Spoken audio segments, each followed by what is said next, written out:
Core 7 এর আরেকটি practicum হলো preparation of one learning design. তারপর আসছে সূচিপত্র, ভূমিকা, শিখন নকশা। এখানে শিখন নকশা কি এবং শিখন নকশা ব্যাপারে কি বলা হয়েছে তা লেখা আছে।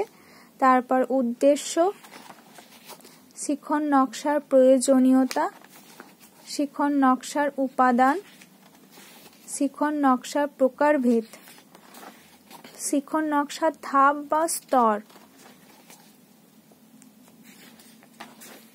আদর্শ শিখন নকশার গুণাবলী।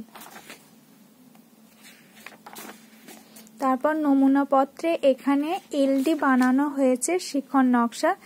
এখানে আমি পল্লী সমাজ নিয়েছি অষ্টম শ্রেণী থেকে এবং পল্লী সমাজ নিয়েই এখানে এই শিখন নকশা এলডিটা বানানো হয়েছে।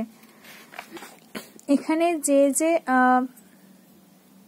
শিখনের লক্ষ্য বা উদ্দেশ্য হিসাবে আছে বর্তমান পাঠের পর শিক্ষার্থীরা, তারপর স্মরণ করা, অনুধাবন, প্রয়োগ, বিশ্লেষণ করা, মূল্যায়ন, সৃজন করা। তারপর পাঠ পর্যায় 1, পাঠ পর্যায় 2, পাঠ পর্যায় 3। আর এখানে একটা বোর্ড দেওয়া হয়েছে, সেখানে আমি কি কি পড়িয়েছি।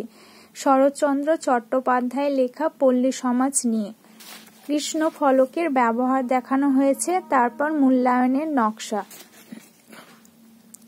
তারপর এখানে শিক্ষিকার ভূমিকা, শিক্ষিকার ভূমিকার পর শিক্ষার্থীর ভূমিকা, উপসংহার এবং গ্রন্থপঞ্জি।